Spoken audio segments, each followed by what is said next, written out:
readers, reviewers, countrymen, lend us your ears.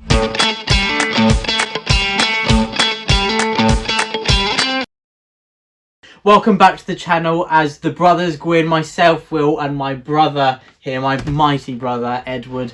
Well, it's weird calling you Edward, but anyway, we're here today. Not yet. But we're here to talk about what we intend to read during the month of September. I know we're over a week into it now, but still we'd like to share what our reading plans are. We've already got through a few, but we won't spoil that yet. We'll be talking about them in other videos. I wonder which ones we've already read. But yes, let's get straight into it, I think. Ed, why don't you kick us off with the first intended read of September? I shall be reading Normal People by Sally Rooney. Awesome. Well, we had a video not long ago about favourite standalones, and not spoiling where it is on that list, but it does was feature on there for you, wasn't it? Me, and yeah. I've never read it. I've seen the programme, and that sufficiently killed me off. It really destroyed my soul. So I've had to wait a while to get around to this. I've read Sally Rooney's other two books and really enjoyed them. And I'm sure I will love favourite.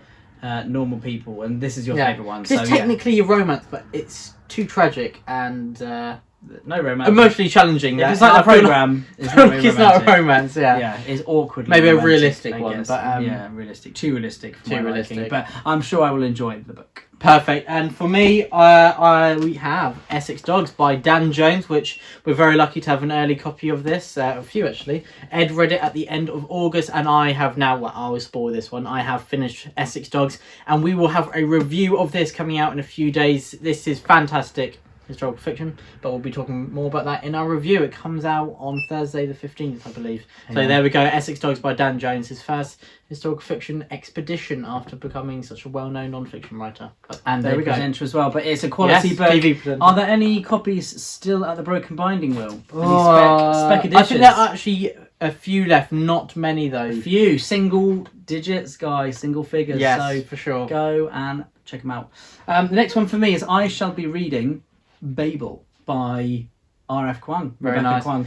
And I'm in the middle of this series, The Poppy War, at the moment. I've read book one. I will be continuing that soon, so I actually loved The Poppy War, book one. So I'm looking forward to reading Babel. I've got to put that to the front of the queue because everyone's just loving it at the moment. It's probably the biggest fantasy release of the year, I would say. I would say so as well. And when we have our hands on those Broken Binding editions, you shall see them too, because they look stunning anyway. And I will also be reading Babel. I love historical fantasy. I mean, recently we both read, didn't we? Let me get this out. The Children of Gods and Fighting Men by Sean Lawless. Historical fantasy, very different to what Babel was going to be. But I just love that genre of Catherine Arden's The Winter Night Trilogy and She Became the Sun by Shelley Parker Chan. It's just consistently, it just hits, it strikes a chord within us, doesn't it? Yeah. And so, really looking forward to Babel. I've not read The Poppy War or that series. So I'm going to be starting with Babel, so it'd be interesting seeing how our opinions kind of differ or how they contrast compared to, like, obviously you're going to go with expectations after her style in The Poppy War, whereas I will be a newbie to her writing. Yeah, you shall, and I shall. And then we both shall. For me then, I foolishly bit off more than I can chew last month, so I'm gonna come clean with you guys. I didn't get to read Until the Last by Mike Shackle. It's a hefty chunker book, but you get through it. Silence of the Girls by Pat Barker, because we went away for a little bit, didn't we? And just limited reading. I was hungover. We're playing some tennis. 4 weeks. So and then Boudicca by Amanda Scott. I'm currently reading Boudicca by Amanda Scott. I'm about 200 pages in. It's amazing, but it's going to make me cry. Do you know what I'm singing?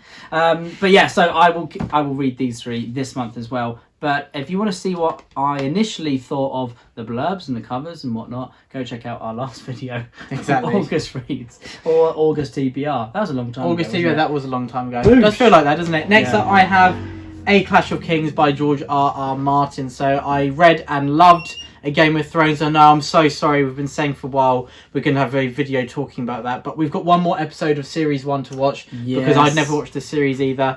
And so when we've watched that last episode, then we will do a chat. We sat down to watch it, I had accidentally melted my TV because I left it on for 48 hours or more. So that's not great. But we will get to that soon. And so yeah, I'm sorry, quite a few people have asked if we'll be having that video out. But we will be having that soon, and I'm making a head start on A Clash of Kings. Very nice. The next one for me is, of course, another huge fantasy release of the year, which is Fairy Tale by Kevin Sting. Stephen King. Might be reviews, be happy to hear that. He shall be happy I was to hear interested by his review of it. I have not watched that yet, but I'm looking forward to it. I saw Mike's thoughts on Twitter, which was entertaining, definitely. So I'm looking forward to seeing what I think of Fairy Tale as well. I mean, I love Stephen King's writing, and I just haven't read enough of him, to be honest. I've read a few short stories. Salem's Lot. Which collection have I read? Was it Different Seasons? Different Seasons, and I've read Salem's Lot as well. So I look forward to reading. I was about to say Apt Pupil then. Yeah. Whoa. You don't want to read that again. Great story, but yeah, Fairy Tale is high up on the list. Very nice. And next up I have, I've got Game of Thrones because House of the Dragons there, Clash of Kings, and now The Silmarillion, Rings of Power is being released weekly.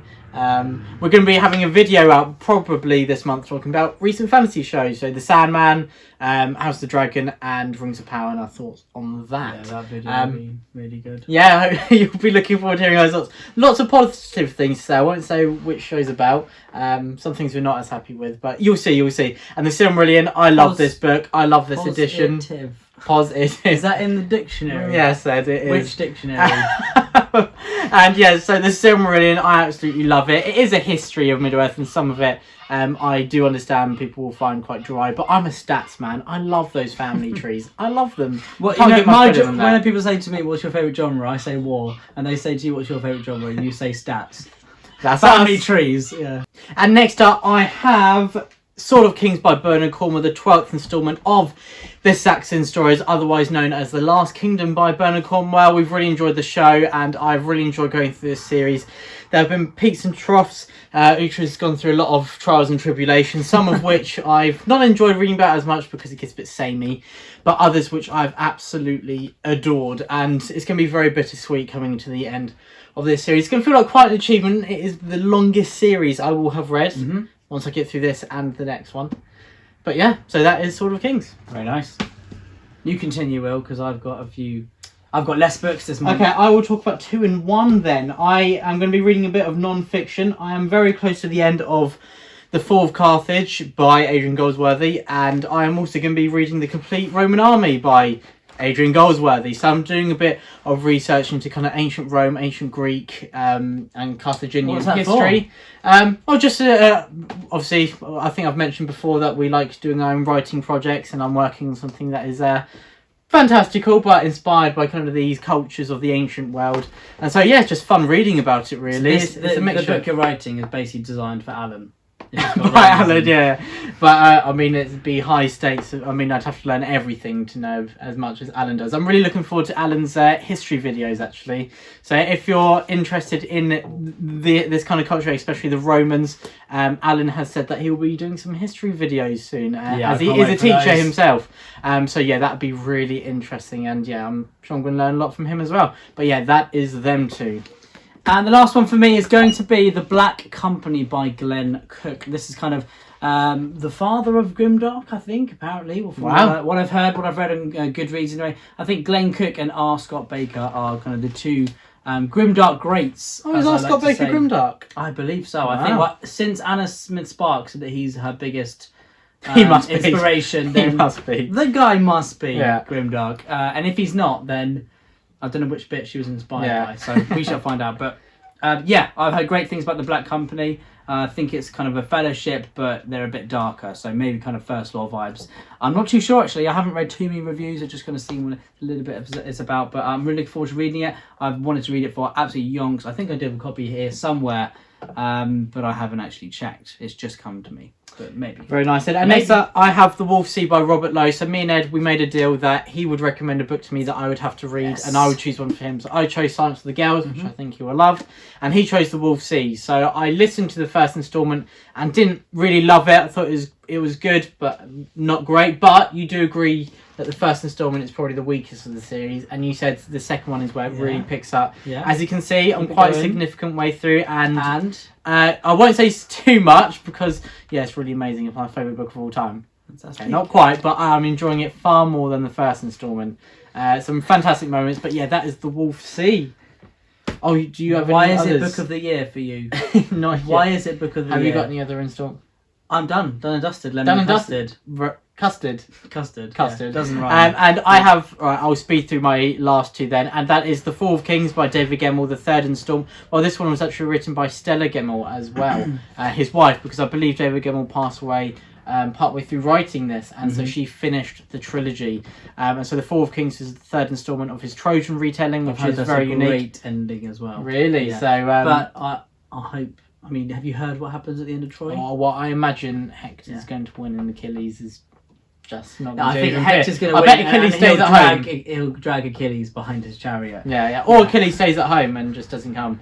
But anyway, much easier. That would be much easier. But yes, that is The Fall of Kings. And then the last one I have is Gideon the Ninth, which I'm also going to listen to on Audible. I have heard so many fantastic things about this book, but I have never dived into it for some silly reason, but I'm rectifying that now. So Gideon the Ninth, I will be listening to that. I don't really know what it's about, but I know it's fantasy. I think it's sci-fi fantasy, but I'm not quite sure. I might be completely wrong. But yeah, that is everything I'm going to be reading, and you're done with your list? Yeah, I'm done, mate. I'm all done. Very nice. Thank you. Yeah, it's a bit of a shorter list, but there are books there that are quite hefty ones, like the Boudicca book is but nearly 800 pages. So into the last 800 pages.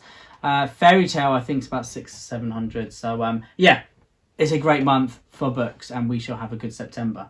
Thank you so much for watching. As I said, we'll have a review for Essex Dogs later this week. I hope you enjoyed this video. I hope you enjoyed that review. Please do check it out. But thank you so much for watching for now. Truth and Courage. Check it out now. Check it out the now. Brothers Gwynne. Check it out now. The Brothers Gwynne. Truth and Courage. Truth and Courage from the Brothers Gwynne.